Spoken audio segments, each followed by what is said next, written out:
안녕하세요.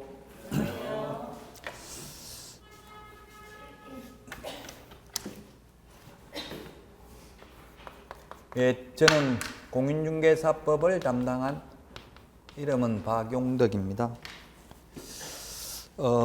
먼저 오늘 첫 시간이니까 공인중개사 제도 전체적인 걸 간략하게 오리엔테이션을 하고 진도는 들어가도록 하겠습니다. 대부분 처음 오신 것으로 일단은 판단하고 공부하신 분들도 계시겠지만 말씀을 좀 드리겠습니다. 시험은 1회 시험부터 26회 시험까지 봤습니다.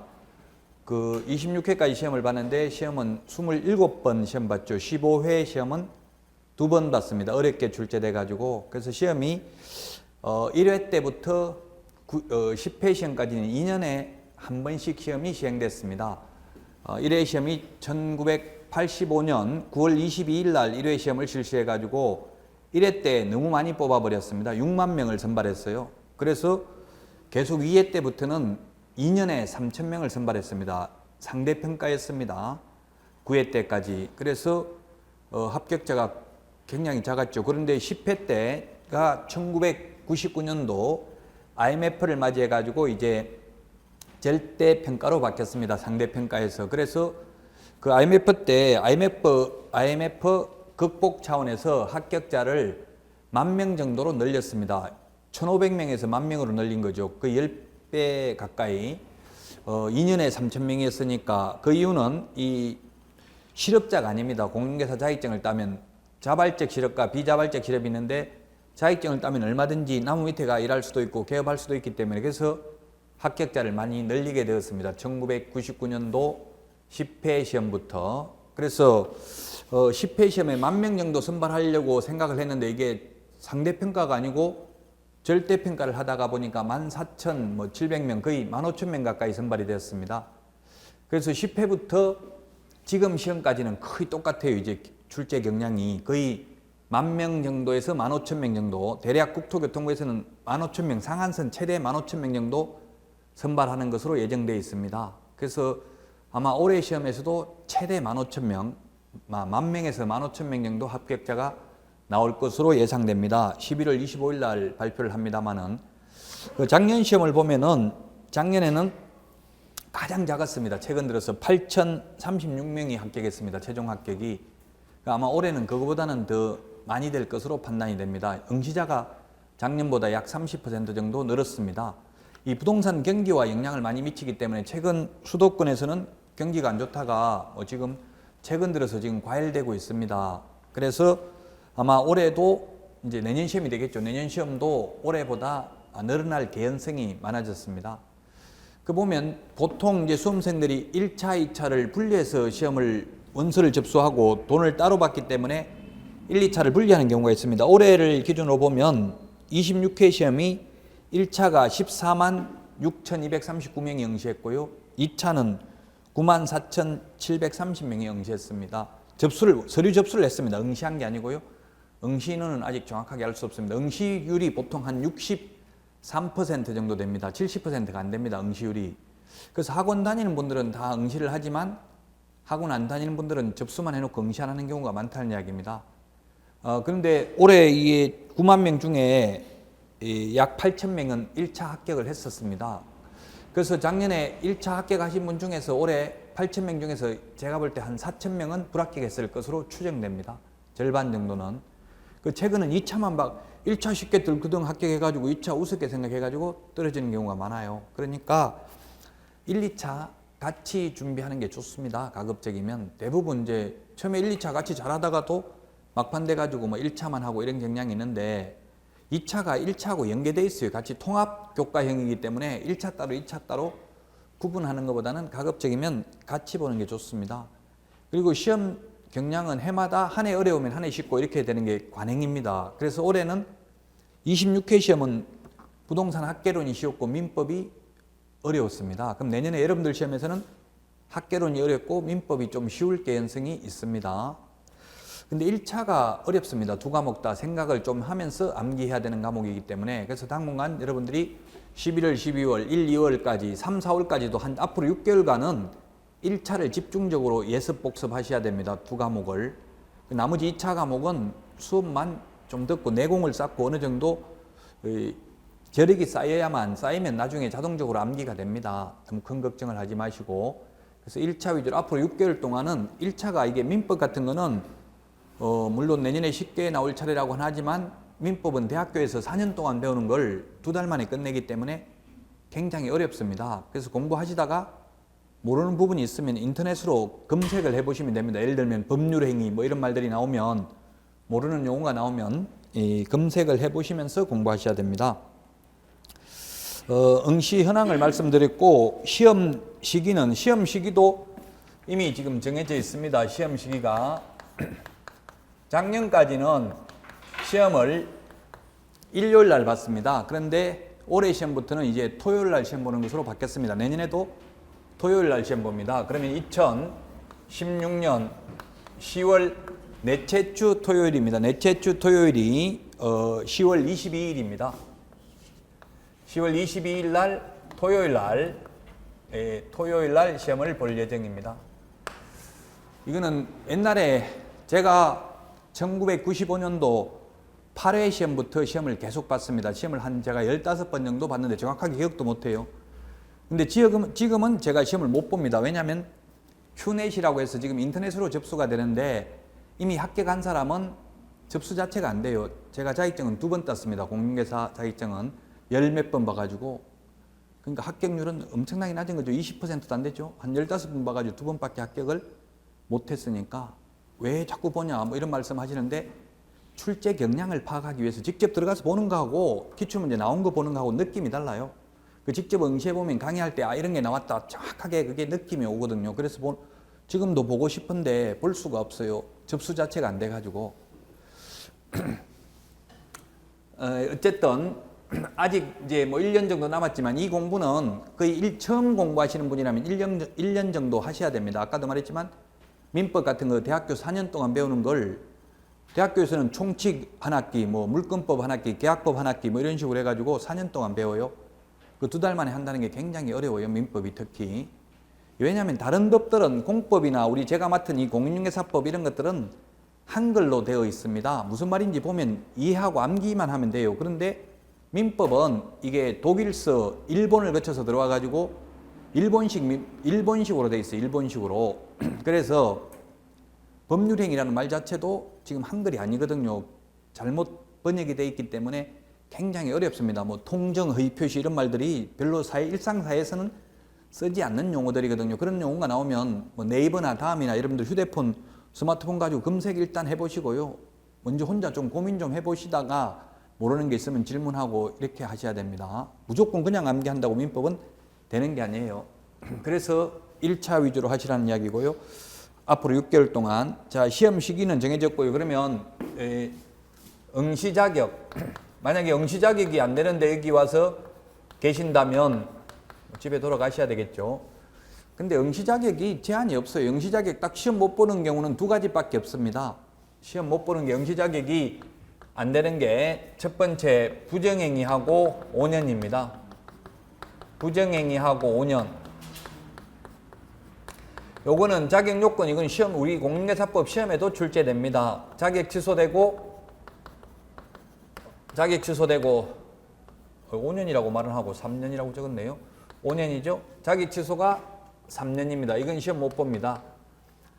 자격 취소는 1년에 서울에서 8명 됐습니다. 그럼 전국적으로 본다면 전국적인 통계는 제가 정확하게 모르겠는데 한 30명 정도 1년에 자격 취소됩니다. 35만 명의 공인중개사 중에서 30명이면 10,000분의 1이죠. 확률적으로 보면 거의 재수 없는 사람만 취소된다고 봐야 돼요. 뭐 원래대로 하면 빌려주면 취소돼요. 근데 지금 약 89,000명의 개업 공인중개사가 있어요. 현업에서 중개업에 종사하는 분들이 우리나라에. 그 중에서 약 10,000명 정도는 빌려줬을 개연성이 높은 분들이에요. 그 중개사무소에 등록증 걸려있는 사진하고 실제 업무하는 사람이 다르면 빌려준 거죠. 거의 약 10,000명 정도가 빌려줬지만 자격 취소는 1년에 10,000명이 되는 게 아니라 30명도 안 된다고요. 그래서 여기에 해당되는 사람은 거의 없습니다. 자격 취소된 분들은. 그리고 부정행위 한 분들은 한 명도 없습니다. 아직까지. 제가 국토교통부에 부정행위를 하여 응시자격이 제한된 사람이 몇 명인지 알려주십시오. 이렇게 질의를 하니까 민원을 넣으니까 당부에서는 그러한 통계를 가지고 있지 아니합니다. 이러더라고. 없다는 이야기예요. 통계가 없다는 거는. 부정행위를 하면은 본인은 부정행위 했음을 시인합니다 하고 확약서 적으면 5년 동안 시험 못 봐요. 그냥 그 시험만 무효로 하고 그냥 나와버리면 됩니다. 연세 드신 분들이 젊은 감독관들이 그러면 너는 애비도 없냐 이렇게 이야기하면 돼요. 감성적으로 이야기되지 이성적으로 이야기하면 안 돼요. 감독관한테. 연세 드신 분들은 그래서 부정행위해도 막 정 안 되면 그 시험만 무효로 시키지 5년 동안 정지시킨 사례는 한 번도 없습니다. 제가 시험 보면서 부정행위 많이 해봤어요. 고개도 돌려보고 또 지금 화장실도 못 가는데 그 민원 제기했더라고요. 화장실 못 가는 거. 그래서 앞으로 화장실 가는 것도 지금 보내주라고 지금 권고하더라고요. 그 어떤 여자분이 권고했더라고. 어디다 오줌 뭐 이상한 쓰레기통에다 오줌 넣었다더라고요. 그 시험 보다가 못 나가고 하니까 못 나가요. 120분 동안 2차 굉장히 힘들죠. 2시간 120분이니까 굉장히 힘들죠. 2차 세 과목에. 그래서 옛날에는 화장실도 갔다가 오고 했는데 화장실에서 컨닝을 많이 했어요. 그래서 아마 저 옛날에 화장실 갈 때는 화장실 앞에서 여자 화장실에는 여자 감독관, 남자 화장실에는 남자분이 지키고 있었어요. 근데 들어갈 때 컨닝하는 게 아니라 화장실 문 닫고 들어가가지고 그 안에서 컨닝 페이퍼 보고 나와서 적고 이렇게 하니까 지금은 이제 일단은 화장실은 못 가게 합니다. 이 두 사람 말고는 응시 자격은 다 제한이 없습니다. 저한테 질문하러 많이 옵니다. 교도소서 출소한 지 얼마 안 됐는데 뭐 신용불량자인데 시험 볼 수 있냐? 다 볼 수 있습니다. 교도소에 복역 중이라도 볼 수 있고요. 신용불량자 뭐 무조건 다 볼 수 있습니다. 시험은 다 볼 수 있다고요. 단 교도소 복역 중인 분들은 시험은 볼 수 있지만 합격해도 개업하려면 출소하고 3년 지나야 됩니다. 자격증은 딸 수 있다고요. 이 두 가지 빼고 나머지는 자격증은 다 딸 수 있다. 자, 세 번째 시험 과목입니다. 이제 시험 과목. 오늘이 여러분들이 첫날이기 때문에 대략적으로 전 과목에 대해서 오리엔테이션을 하도록 하겠습니다. 시험 과목이 1차 시험이 있고 1차 시험이 있고 2차 시험이 있습니다. 2차. 옛날에는 1, 2차 같이 22만 8천 원 받았습니다. 응시 수수료를. 그런데 지금은 1차만 보면 좀 더 싸요. 그래서 1차 응시자가 아까 더 많았던 거예요. 그래서 여러분들은 부탁한데 학원을 다닌다면 설령 나중에 공부가 안 돼서 2차를 포기할지언정 응시 원서는 둘 다 해놓으세요. 돈 얼마 차이 안 나요. 한 10,000원 차이 날까 말까 하는데 1차만 응시하지는 마시라고. 왜냐하면 2차 시험을 한번 보고 그 다음에 보는 거하고 안 보고 보는 거하고는 완전 차이가 나요. 떨어지더라도 그냥 한번 보세요. 재수로 되는 수도 있어요. 객관식은. 그러니까 굳이 공부를 안 해도 원서 접수는 1, 2차 같이 하시라고요. 학원 다니신 분이라면. 자, 시험 과목은 1차 과목이 두 과목이 있습니다.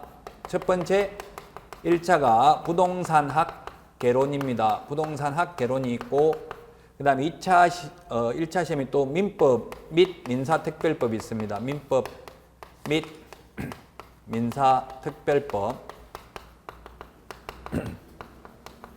이 두 과목이 시간이 굉장히 많이 걸리는 과목이에요. 그래서 앞으로 이게 제가 말하는 거나 또 다른 선생님들이 말하는 거는 절대적 진리는 아닙니다. 개인차가 있고 다 다를 수 있으니까요. 여러분들이 이제 성인들이니까 지사 선택을 해야 돼요. 아, 저 사람이 말이 맞다, 틀리다. 절대적인 건 아니거든요. 절대적인 건 오직 신만이 알 수 있는 거고 인간은 상대적일 수밖에 없어요. 그래서 이 두 과목이 중요하다고 하지만 또 어떤 분들은 2차가 중요하다고 볼 여지는 있다 이 말입니다. 결론은. 상대적인데 제가 볼 때는 이 두 과목이 중요하다. 1, 2차 같이 하는 분이라면. 그래서 이제 여러분들이 시험 볼 때는 학개론이 좀 더 어려울 것이다. 올해 쉬웠습니다. 작년에 학개론이 어려웠습니다. 계산하는 문제가 뭐 13문제 정도 나오고 했습니다. 올해는 한 5-6문제밖에 안 나왔어요. 계산하는 문제도. 그럼 내년에는 또 어렵게 내면 계산하는 문제 이런 걸 내요. 그 계산하는 문제는 할 줄 아는 사람은 굉장히 쉬워요. 그래서 우리나라 사람 모든 사람 중에서 이 두 과목을 다 잘하는 사람은 없습니다. 대한민국에. 수학적 기초가 있는 분들은 부동산 학개론을 잘하고요. 또 리갈 마인드가 있는 분들은 리갈 마인드, 법적인 사고력, 리갈 마인드, 이 법적인 사고력이 있는 분들, 법학과나 이렇게 졸업하신 분들은 민법을 잘하는 대신에 또 부동산 학개론을 못합니다. 두 과목은 성격이 전혀 다르기 때문에 두 과목 다 잘하는 분들은 없다는 이야기입니다. 둘 중에 하나는 어렵기 마련이에요. 여러분들 중에 모두 다. 그래서 이 어려운 부분을 특히 더 치중해야 될 겁니다. 부동산 학계로는 감정평가를 포함합니다. 감정평가를 포함하고 계산하는 문제도 한 6문제 정도 출제됩니다. 부동산 경제학입니다. 요거 한 과목만. 나머지는 전부 다 법 과목입니다. 전 과목이 전부 다.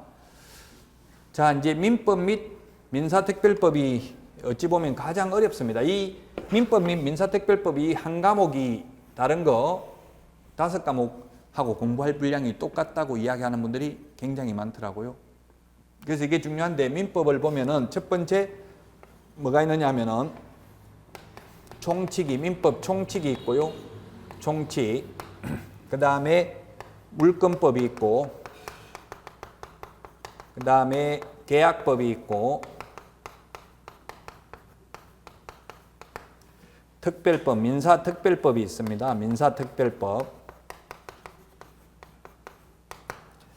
이 중에서 총칙이 약 10문제 정도 출제되고 물권법이 14문제 정도 출제되고 계약법이 10문제 정도 출제되고 특별법이 6문제 출제되고 이렇게 해서 대략 40문제가 출제됩니다. 아무리 공부하기는 어렵다고 하지만 이미 시험을 27번이나 시험을 봤기 때문에 그만큼 이때까지 기출문제만 충분히 보신다면 되거든요. 공부할 거는 딱 정해져 있어요. 기출문제 위주로 보셔야 돼요. 기출문제가 가장 좋은 문제입니다. 그 출제위원으로 들어갔던 많은 분들하고 이야기해보면 산업인력공단에서 가급적이면 기출문제 범위 내에서 출제하라고 강조합니다. 신선하고 충격적인 문제 내지 말라. 모르는 거, 특히 학개론 같은 경우는 새로운 신이론 이런 거는 내지 말라고 합니다. 모든 책에 있는 공통적인 부분만 출제하라고 합니다. 이 중에서도 가장 어려운 게 총칙입니다. 앞에가 가장 어려워요. 앞에 총칙이 뭐 법률행위라고 되어 있는데 이 법률행위 민법 총칙은 민법 103조부터 766조까지 시험 범위입니다. 민법이 1조부터 아마 1119조인가 이렇게 되어 있는데 그 중에서 다 나오는 게 아니라 103조부터 766조까지 시험 범위입니다. 그 이제 103조가 법률행위입니다. 총칙 부분인데 굉장히 어렵습니다. 기한, 조건 뭐 이런 거 법률행위 이런 말들이 나오는데 가장 어려워요. 그래서 어려운 것만 잡고 있지 말고 그냥 진도 나가야 됩니다. 모르는 거 있으면. 여기가 가장 어려우니까 자꾸 그 인터넷 같은 데 검색해 보셔야 됩니다. 그 다음에 물권법이라고 했는데 사실은 물권편인데 민법이죠. 민법 안에 물권편, 계약편인데 뭐 편의상 물권법이라고도 합니다. 그 물권에는 8가지가 있습니다. 물권의 종류가. 이제 앞으로 계속 할 텐데 일단 뭐 들어만 놨다가 물권에는 이 점유권이 있고 점유권이 있고 그 다음에 본권이 있는데 본권에는 다시 소유권과 소유권 이걸 지금 다 하려면 민법을 다 해야 되니까 그냥 이런 게 있다는 것만 들어만 보세요. 소유권이 있고 제한물권이 있습니다. 제한물권. 소유권은 사용, 수익, 처분할 수 있는 게 소유권입니다. 이게 눈에 보이는 게 아니고 관념적이니까 어렵죠. 근데 소유권과 대비되는 제한물권이 있어요. 제한물권은 완전한 물건이 아니고 물건에 제한이 가해져 있다고 해서 제한물권이라고 불러요. 소유권은 사용, 수익, 처분할 수 있는데 반해서 제한물권은 처분을 할 수가 없습니다. 사용, 수익하는 걸 용익물권이라고 그래요. 민법은 하려면은 한자도 좀 알고 있는 게 좋아요. 용익물권이라는 말은 용익, 사용, 수익의 줄임말이 용익입니다. 용익물권이라는 말을 쓰고 사용, 수익의 줄임말 용익물권이 있고 그 다음에 담보물권이 있습니다. 용익물권에는 이런 게 있다는 거 그냥 제목만 보세요. 지상권이 있고요. 그 다음에 지역권이 있고 전세권이 있어요. 전세권. 그 다음에 담보물권에는 유치권, 앞으로 이제 계속 이런 말을 하게 되니까 지금 이런 말이 있다는 것만 유치권, 질권,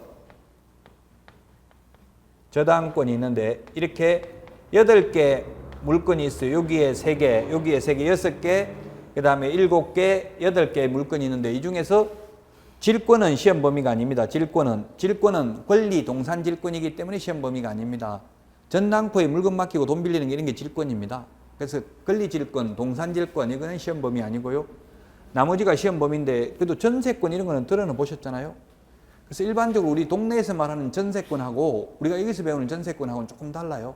우리 흔히 동네에서 말하는 전세권은 채권적 전세, 흔히 채권적 전세를 말하고 여기 전세권은 전세권 설정 등기를 하는 걸 말합니다. 우리 흔히 전세 얻는다고 해도 보통 등기는 안 하죠. 그냥 확정일자만 받잖아요. 동사무소에서. 그래서 조금은 다르기는 합니다. 그래서 여기에서 14문제가 출제되고요. 계약법은 민법에 전형계약이라고 해서 14가지 전형계약이 있습니다. 전형계약. 전형계약이라는 말은 뭐냐면 민법 법전에 형태가 있다고 해서 전형계약이라고 합니다. 민법 법전에 형태가 있는 전형계약이 14가지가 있어요. 이 14가지 중에서 우리 민법 시험 범위에 들어가는 게 매매, 교환, 임대차 요 3개만 시험 범위에 들어갑니다. 이거 말고 임치 뭐 이런 거는 시험 범위가 아닙니다. 매매, 교환, 임대차. 그래서 매매라든지 교환, 뭐 교환은 별로 없지만 임대차 이런 거는 흔히 많이 들어보셨으니까 조금은 처음에는 쉬운 느낌이 들어요. 가면 갈수록 오히려 어렵고요. 이 매매, 교환, 임대차에서 10문제 정도가 출제됩니다. 자, 그 다음에 특별법. 특별법이 있는데 민사특별법이에요. 특별법. 법에는 특별법이 있고 일반법이 있는데 특별법이 있고 일반법이 있는데 일반법은 누구에게나 보편적으로 적용되는 법을 일반법이라 하고 특별법은 특별한 사람에 대해서 적용되는 것을 특별법이라고 합니다. 예를 들면 군형법과 우리 일반 형법 중에서 특별법은 군형법이 특별법이 군법이 그래서 군인들이 죄를 지으면 헌명대에서 잡아가죠. 우리 일반 경찰서로 가는 게 아니고요. 특별법을 적용받기 때문에 그래서 일반법과 특별법이 충돌하면 특별법을 먼저 적용합니다. 특별법 우선의 원칙에 따라서. 그래서 민법에도 여기에 임대차가 있는데도 불구하고 민사특별법으로서 주택임대차보호법이라는 게 있어요. 주택임대차보호법. 주택임대차보호법이라는 게 있다. 그래서 주택임대차에 대해서는 민법임대차를 적용하는 게 아니라 주택임대차보호법이라는 특별법을 적용합니다. 그래서 확정일자 받으면 동사무소에서 확정일자 받으면 후순위 권리자보다 우선 면제받는다 이런 말들이 주택임대차보호법에 있어요. 민법에는 그런 말이 없어요. 확정일자 받는다 이런 말이 없는데 그래서 주택임대차보호법이 있고요. 그 다음에 또 상가인 경우에는 상가건물임대차보호법이 있습니다. 상가건물임대차보호법이 있다.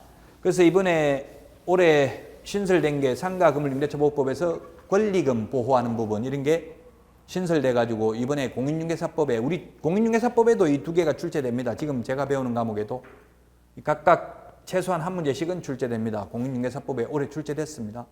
물론 민법에도 출제되고요. 상가건물임대차보호법 그 다음에 집합건물 소유 및 관리에 관한 법률 집합건물 소유 및 관리에 관한 법률에서도 한 문제가 출제됩니다. 실제 아파트 같은 경우입니다. 아파트 같은 경우 이게 아파트는 집합건물이잖아요. 그래서 예를 들면 건물 하나가 한 명이 소유자인데 집합건물은 101호, 102호 소유자가 각각 다를 수가 있는 거죠. 아파트뿐만 아니라 요즘은 이런 빌딩들도 각 층별로 소유자가 다를 수도 있어요. 만약 집합건물법을 적용받는다면. 그래서 이 집합건물 소유 및 관리에 관한 법률. 원래는 건물 하나가 한 사람 소유하는 게 원칙이잖아요. 아파트 101동 한 사람이 소유해야 되는데 지금 101동, 101호, 102호, 201호 다 다르잖아요. 소유자가. 그런 거는 이 집합건물 소유 및 관리에 관한 법률로 해서 적용을 합니다. 그 다음에 가등기 담보 등에 관한 법률 가등기 담보 등에 관한 법률입니다. 이게 노태우 정부 때 생겼는데 가등기 담보 등에 관한 법률은 이게 뭐냐면 가등기, 가짜 등기가 가등기예요. 거짓 가짜입니다. 가등기라는 게. 그래서 만약에 돈을 1억 빌리면서 10억짜리 부동산에 대해서 가등기를 하고 돈 1억 빌리면서 나중에 1억 못 갚으면 10억짜리 명의를 넘겨준다 이렇게 가등기를 해놓은 거예요. 언제까지 내년 1년 후에 1억 못 갚으면 10억짜리 부동산 너한테 등기 넘겨주겠다 이렇게 가등기를 해놓는다고요. 그래가지고 그 날짜가 되면 조폭들이 사람이 없는 거예요. 돈 갚으러 가니까 사람이 없어요. 그래놓고 그 다음날 너 분명히 어제까지 안 갚으면 10억짜리 돈 나한테 다 넘겨준다고 했지 해가지고 넘겨가지고 폭리를 취하는 거예요. 9억. 그래서 가등기 담보 등에 관한 법률의 주된 목적은 청산을 하라는 이야기입니다. 청산이 뭐냐면 만약에 돈을 1억 빌렸는데 10억짜리 부동산 본등기를 해갔으면 나머지 차액 9억은 돌려주라는 이야기예요. 청산. 줄 거 주고 받을 거 받고 하는 게 청산이죠. 그 청산을 하라는 게 폭리를 취하지 말고 청산을 하라는 게 주된 목적입니다. 가등기, 담보 등에 관한 법률, 거짓 가짜입니다. 가등기, 진짜 등기가 아니라 가짜 등기를 가등기라고 합니다. 그 다음에 부동산 실권리자 명의등기에 관한 법률입니다.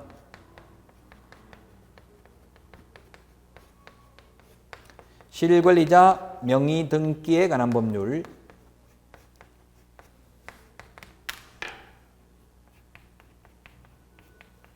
뭐 실명법 이렇게도 하는데 아마 뭐 MB정권, MB 도곡동 땅, 내곡동 땅 이런 게 문제가 많이 됐었어요. 언론에. 도곡동 땅은 지금 뭐 처남 이름으로 도곡동 땅을 처남이 샀는데 갑이라는 사람이 있고 을이라는 사람이 있고 병이라는 사람이 있고 정이 있으면 어떻게 됐냐면 도곡동 땅에 MB 처남이 20억 주고 샀습니다. 20억 주고 갑한테 20억 주고 사가지고 정한테 200억에 팔아먹었어요. 포스코 건설에 200억에 팔아먹었어요. 실제. 근데 검찰 수사 결과 이 MB 처남은 자기 돈으로 주고 산 것은 아니다. 분명히 누구한테 돈을 받기는 받았다. 그런데 누구한테 받았는지는 모른다. 이렇게 검찰 수사 결과가 발표됐어요. 그래서 기자가 검찰한테 왜 모르냐, 누구한테 받았는지 이렇게 하니까 세종대왕이 가시는지 500년이 넘었는데 어디로 갔는지 내가 어떻게 하냐 이렇게 말했어요. 옛날에는 그때 만 원짜리가 세종대왕이었잖아요. 지금은 5만 원짜리 있지만 그래서 현금으로 주고받으면 알 수가 없다 이 말이에요. 또 이게 이제 실명법이잖아요. 그래서 나무 이름으로 등기하면 안 되고 진정한 소유자 명의로 등기를 해야 된다는 이야기입니다. 진정한 소유자 명의로. 내곡동 땅 이것도 문제가 됐었잖아요.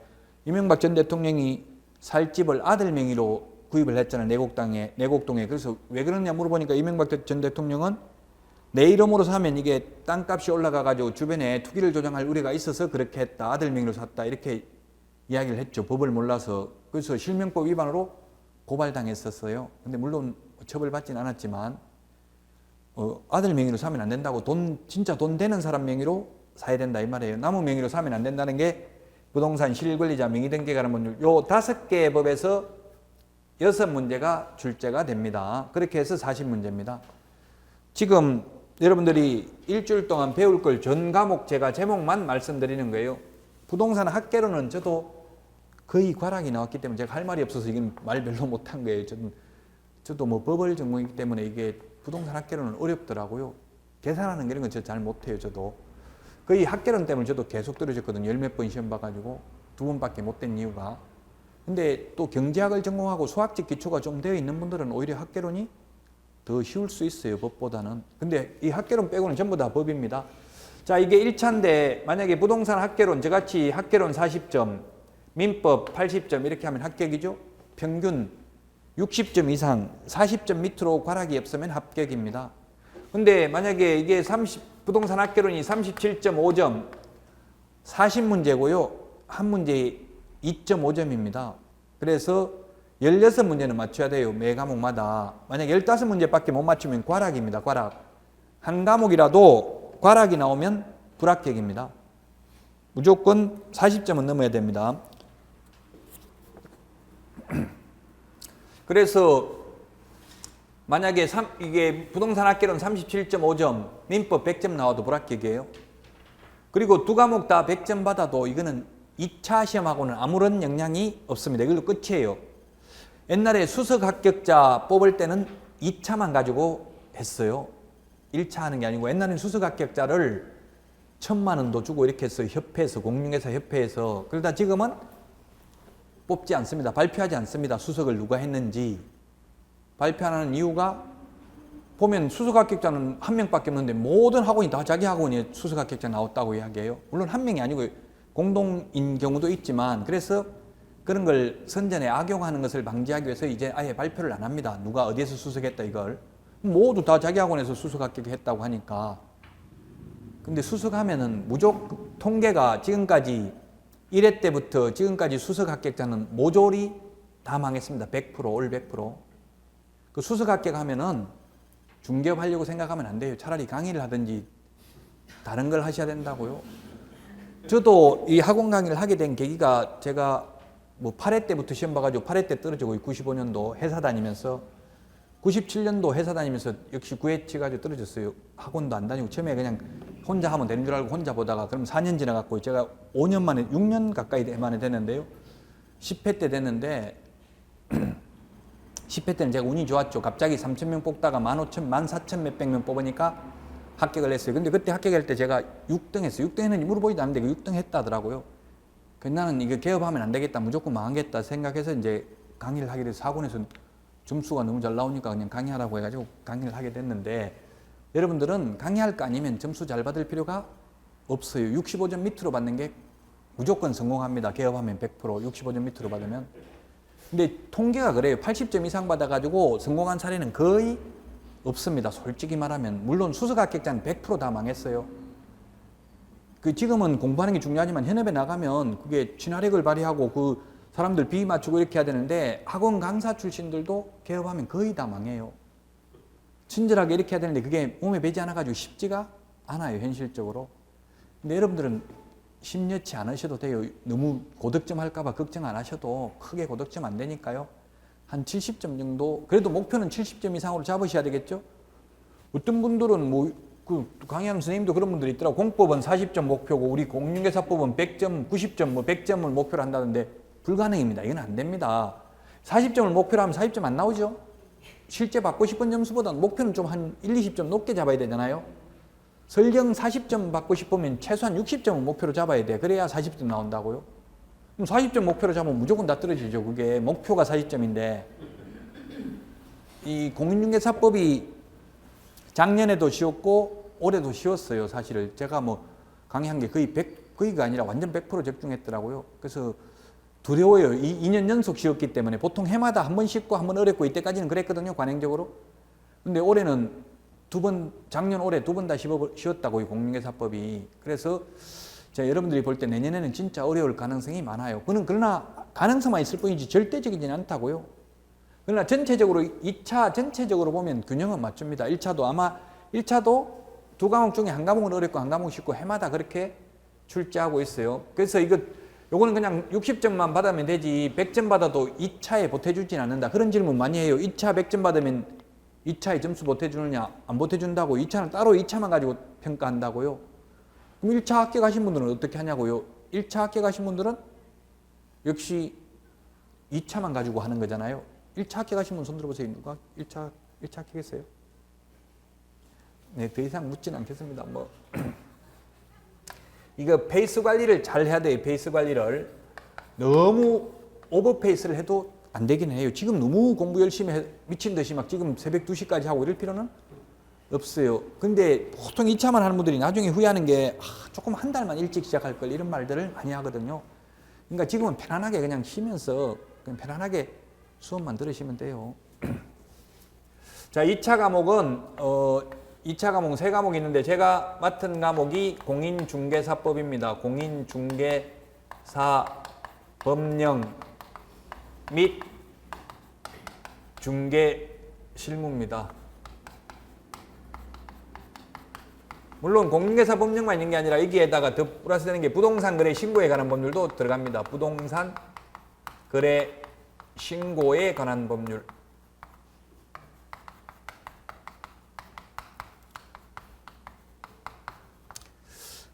공인중개사 법령 및 이게 최고 첫 시간에 이걸 보고요. 그 다음에 두 번째 시간에 부동산 공법을 보고 그 다음에 마지막 시간에 세 번째 시간에 공시법,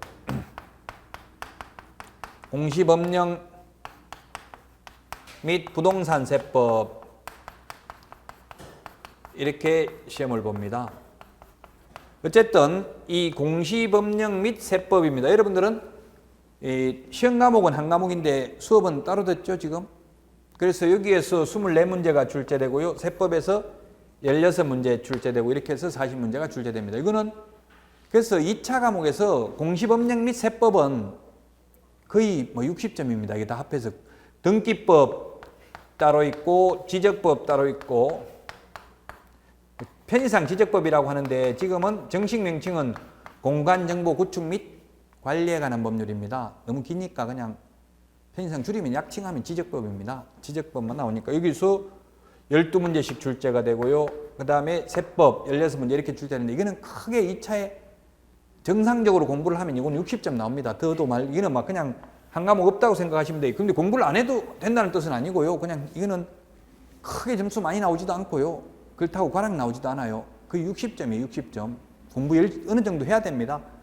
열심히 수업만 들으면 되겠죠. 세법 같은 거 수업만 들으면 된다. 제가 감히 이런 말은 못하겠지만 어쨌든 열심히 하기는 해야 돼요. 현업에 나가면 사실은 세법이 가장 중요합니다. 수업할 때는 16문제밖에 안 나온다고 우습게 생각하지만 자 어쨌든 전체적으로 했는데 먼저 그럼 다시 공인중개사법으로 보면요. 공인중개사법은 역사가 이게 처음에는 1985년도에는 중개업법이었습니다. 중개업법 85년도 처음에 이 시험이 시작될 때는 중개업법이었습니다. 그 전에는 소개영업법이었습니다. 소개영업법에서 신고만 하고 중개업을 했어요. 신고하고 그러다가 신고에서 이제 여기 중개법에서 허가로 바뀌었는데 신고와 허가의 차이점은 뭐냐면 신고라는 것은 민원인이 신고서를 제출하면 반드시 수리해야 되는 게 신고입니다. 허가라는 것은 허가관청이 허가를 내줄 수도 있고 안 내줄 수도 있고 재량권이 있는 것을 허가라고 합니다.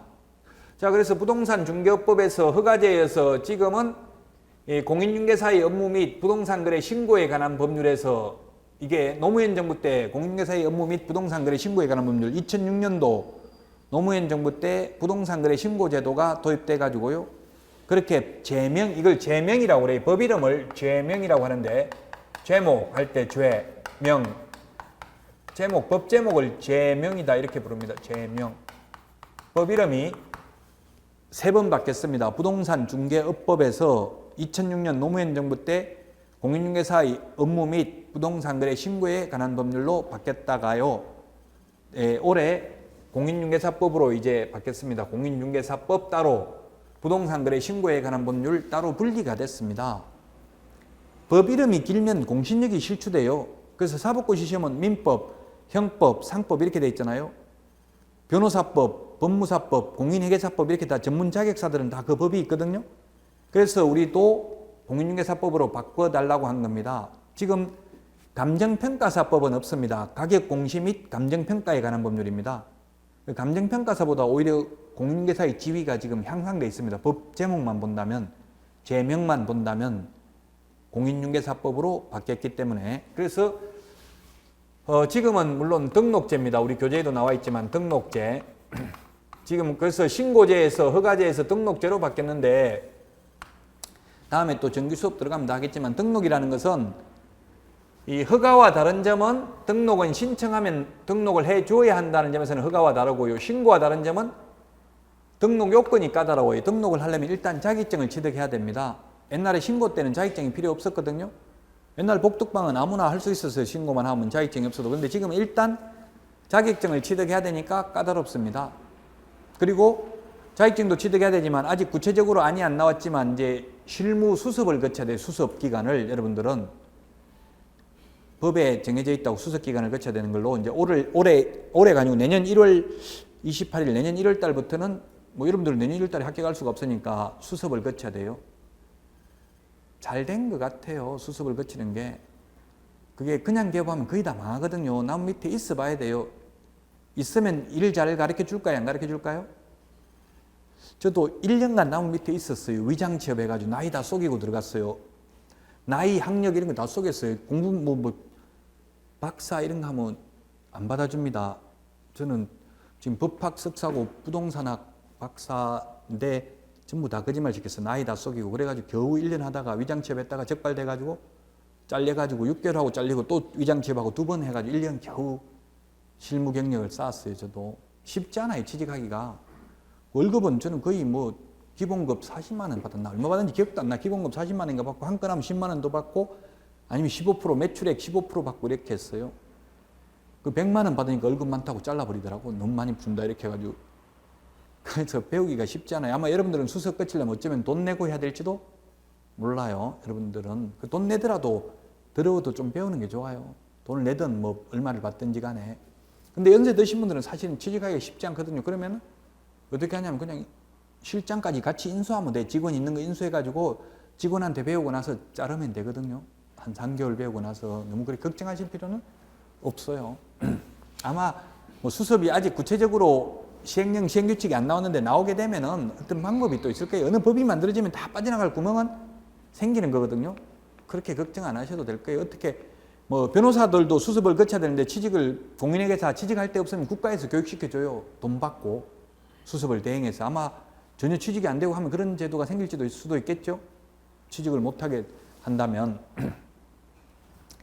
자, 그래서 공인중개사 법령 부분이 28문제 출제됩니다. 70% 출제되고 실무 부분이 12문제 30% 출제됩니다. 30% 40문제 중에서.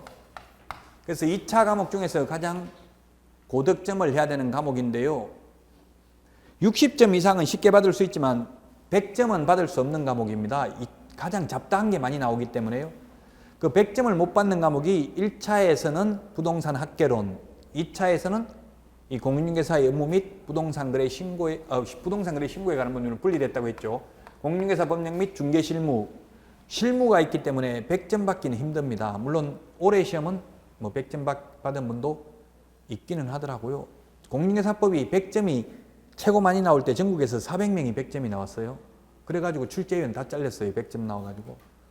이 모든 시험이 100점 나오면 안 되죠. 그래서 100점은 못 받게 사이드에 있는 문제를 한두 문제는 내요. 그래서 제 강의를 들으면 90%는 적중시킬 수 있을 겁니다. 너무 100점 받으려고는 하지 마시고요.